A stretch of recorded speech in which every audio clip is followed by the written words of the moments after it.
నమస్తే, welcome to editor analysis. PoK తిరిగి భారత్లో కలిసే సమయం ఆసన్నమైందా అంటే అవునన్న సమాధానమే ఇప్పుడు వినిపిస్తుంది. తాజాగా మరో పెద్ద ఎత్తున పీఓకే ప్రజలు పాకిస్తాన్ సైన్యంపై దాడులు చేస్తున్నారు. పాకిస్తాన్ అండి, ఇంకా బుద్ధి ఎక్కడికి మారదు. వంకర బుద్ధి అంటారు చూసావా, ఆ బుద్ధి.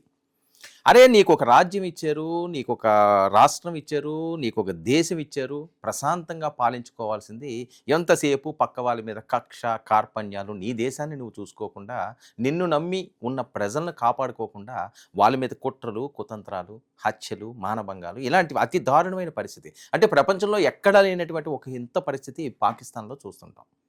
అందుకనే పీఓకే, పాక్ ఆక్రమిత కాశ్మీర్, ఇప్పుడు వాళ్ళేంటి జై హింద్ భారత్ అనే పరిస్థితికి వచ్చారు. భారత్లోకి వెళ్ళిపోయి మేము కలిసిపోతాం అంటున్నారు. మీకొద్దు మాకి వ్యవహారం అంటూ వాళ్ళందరినీ కూడా చీకొట్టే పరిస్థితి. మరి పాకిస్తాన్లో తాము ఉండలేమని, పాకిస్తాన్ ఆక్రమిత కాశ్మీర్ను భారత్లో కలపాలని అక్కడ స్థానిక ప్రజలు చాలా కాలంగా డిమాండ్ చేస్తున్నారు. పాకిస్తాన్ ప్రభుత్వం తమ ప్రాంతంలో సహజ వనరులను దోచుకోవడం, అధిక పన్నులు చేయడం, అలాగే తమకు ద్వితీయ శ్రేణి పౌరులుగా చూడడాన్ని వ్యతిరేకిస్తూ పీఓకే ప్రజలు పెద్ద ఎత్తున ఆందోళన చేపట్టారు. పీఓకేని భారతదేశంలో విలీనం చేయాలని, లదాఖ్లో కలపాలంటూ స్థానికులు నిరసనలు, ర్యాలీలు నిర్వహించారు. అయితే ఈ ఆందోళనను అణచివేయడానికి పాకిస్తాన్ బలగాలు పీఓకేలో హింసకు పాల్పడడం, కాల్పులు జరపడం వంటి జరిగాయి. మరి ఈ పరిణామాలపై భారత్ విదేశాంగ స్పందిస్తూ పీఓకేలో పాకిస్తాన్ బలగాల అరాచకాలను, మానవ హక్కుల ఉల్లంఘనలను తీవ్రంగా ఖండించింది. ఇప్పుడు నీ దేశంలో ఉన్న వాళ్ళు పాక్ ఆక్రమించుకున్నప్పుడు దాన్ని బాగోగులు చూడాల్సిన అవసరం ఉంది. పాకిస్తాన్లో పెట్రోల్ రేటు ఒక రకం ఉంటే పీఓకేలో ఒక రకం ఉంటుంది. పాకిస్తాన్లో సరుకులు ఒక రకంగా ఉంటే ఇక్కడ ఒక రకంగా ఉంటుంది. అంటే విభజించి పాలించడం, ఒక ద్వితీయ శ్రేణి మనుషుల్లాగా మీతో ఉన్న మనుషుల్ని, మీతో ఉన్న ముస్లింలని కూడా మీరు అలా చూస్తున్నారంటే ఇంకా మరి ఎంత దారుణమైన పరిస్థితిలో పాకిస్తాన్ ఉందో వేరే చెప్పాల్సిన అవసరం లేదు. ఇంకా మునీర్ చేతుల్లోకి వెళ్ళిన తర్వాత మరీ మంట కలిసిపోయే పరిస్థితి నెలకొంది. మునీర్ని కూడా తరిమి కొడుతున్నాడు. ఎక్కడ కనిపిస్తే అక్కడ దొరికినట్టుగా బాధే పరిస్థితి. ఎవరిని కూడా క్షమించట్లేదు. ఇక పాక్ ఎవరైతే మిలిటరీ వాళ్ళు ఉంటారో, ఆ సైన్యం ఉంటారో వాళ్ళందరినీ కూడా పరుగులు పెట్టేస్తున్నారు. ఇంకా చావో రేవో తేల్చుకోవడానికి పీఓకే ప్రజలు సిద్ధమయ్యారు. వాళ్ళు దాష్టికాలకి ఇంకా ఎండ్ కార్డు పడగాలని చూస్తున్నారు. మరి కశ్మీర్ విషయంలో భారతదేశానికి స్పష్టమైన వైఖరి ఉంది. పీఓకే అంతర్భాగంగా భారత్లో కలవాలనేదే దేశం యొక్క సుదీర్ఘ డిమాండ్ అని కేంద్ర ప్రభుత్వం పదే స్పష్టం చేసిన సందర్భాలు కూడా ఉన్నాయి. నిజానికి పాకిస్తాన్ ఆక్రమిత కాశ్మీర్ గురించి భారత్లో ఎప్పుడూ ఒక ప్రత్యేక చర్చ జరుగుతూనే ఉంటుంది. భారత రాజ్యాంగం ప్రకారం మొత్తం జమ్మూ కాశ్మీర్ భారతదేశంలో అంతర్భాగమే. అయితే 1947-48 యుద్ధం తర్వాత కొంత ప్రాంతం పాకిస్తాన్ ఆధీనంలోకి వెళ్ళింది. అప్పటి నుంచి దానిని పాకిస్తాన్ ఆక్రమిత కాశ్మీర్గా భారత్ పేర్కొంటుంది. తాజాగా పీఓకేలో చోటు చేసుకున్న పరిణామాలు మరోసారి అంతర్జాతీయ దృష్టిని ఆకర్షించాయి.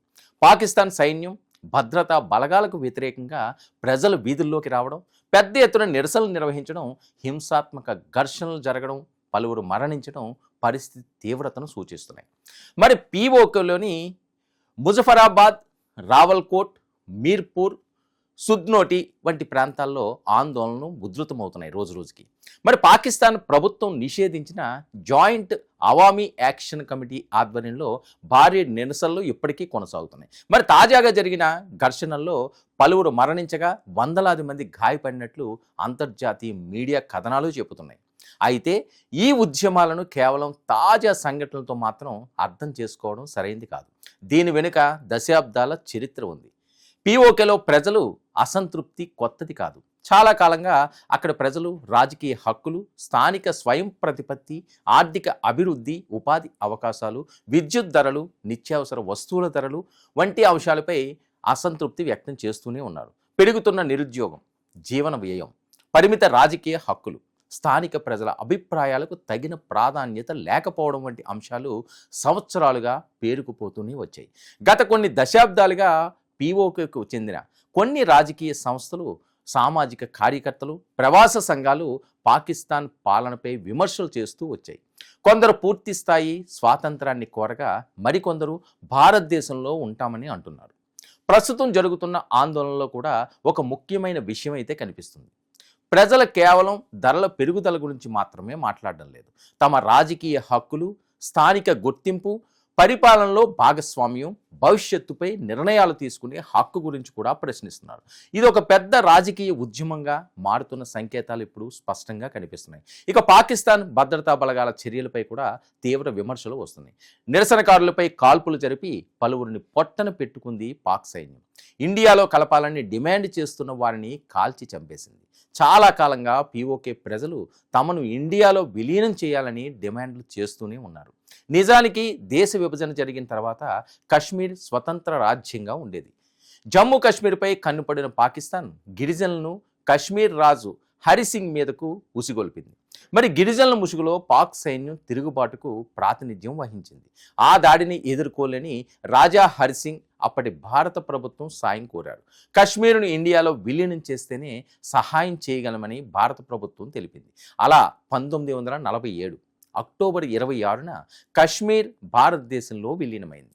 మరి జమ్మూ కాశ్మీర్ రక్షణ, విదేశీ కమ్యూనికేషన్ల నియంత్రణ ఇండియా చేతుల్లోకి వచ్చింది. వెంటనే భారత సైన్యం కశ్మీర్ రాజుకు సపోర్టుగా రంగంలోకి దిగింది. అటు నుంచి పాకిస్తాన్ నేరుగా యుద్ధంలోకి దిగింది. మరి ఇరు దేశాల మధ్య వార్ జరిగింది. సమస్య పరిష్కారానికి ఐక్యరాజ్య సమితి సాయం కోరింది ఇండియా. మరి కశ్మీర్పై ప్రజాభిప్రాయ సేకరణ జరపాలని నిర్ణయించారు. కానీ అది ఆచరణ సాధ్యం కాలేదు. 1949లో కాల్పుల విరమణ ఒప్పందం జరిగిన అప్పటికే కశ్మీర్లోని కొంత భూభాగంలోకి చొచ్చుకొచ్చింది పాకిస్తాన్. తిరిగి వెనక్కి వెళ్ళలేదు అప్పటి నుంచి. మరి ఆ ప్రాంతంపై పాకిస్తాన్ ఆక్రమిత కాశ్మీర్గా మిగిలిపోయింది. 1977లో మరోసారి ఇండో పాక్ యుద్ధం జరిగింది. 1972లో సిమ్లా ఒప్పందం కుదిరింది. దాని ప్రకారం కశ్మీర్ సమస్యతో సహా ద్వైపాక్షికంగా విధానాలను పరిష్కరించడానికి ఇరు దేశాలు అంగీకరించాయి. కానీ పీఓకేపై ఇప్పటికీ ఆ క్లారిటీ రాలేదు. మరి పాకిస్తాన్ ఆక్రమిత కశ్మీర్ 13,000 చదరపు కిలోమీటర్ల వైశాల్యంలో ఉన్న భూభాగం. ఎక్కువ భాగం కొండలు, పర్వతాలే. 40 లక్షల పైచిలుకు జనాభా, అంతా ముస్లింలే. ఒకప్పుడు కశ్మీర్లో భాగంగా ఉండేది. అఖండ భారత్లో అంతర్భాగం అనేది మన వాదన. మరి ఇప్పుడు పాక్ ఆక్రమిత కశ్మీర్గా ఉంది. అలాగని అదేమీ పాకిస్తాన్కు చెందింది కాదు, కానీ పాక్ కంట్రోల్లోనే ఉన్న ప్రాంతం. ఇక పీఓకే చుట్టూ చాలా కాంప్లికేషన్లు ఉన్నాయి. తాము ఇండియాలో కలుస్తామంటూ ఉద్యమాలు చేస్తున్న పీఓకే ప్రజలకు పాక్ సర్కార్ అణచివేస్తూనే వస్తుంది. ఎప్పటికైనా ఆ ఉద్యమాలు తిరుగుబాటుగా మారతాయని, అప్పుడు సరైన సమయంలో భారత్ తగు విధంగా జోక్యం చేసుకునేలా పరిస్థితులు అనుకూలిస్తాయని విశ్లేషకులు చెబుతున్నారు. అందుకే ఇప్పుడే కాకపోయినా ఎప్పటికైనా పీఓకే మనదే అనొచ్చు.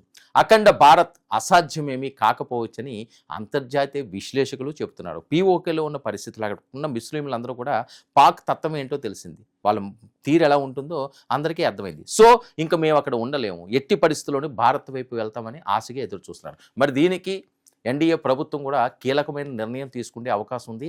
పాక్ మదం అణచడానికి, వాళ్ళు రాక్షసత్వానికి చెక్కు పెట్టడానికి ఒక సరైన నిర్ణయం తీసుకోపోతున్నారట. మరి భారత్లోకి పీఓకే కలిస్తే అఖండ భారతం మరింత ఉజ్వలంగా ఉంటుందన్నది టాక్. ఇది ఈనాటి editor analysis. Stay tuned to 99 news.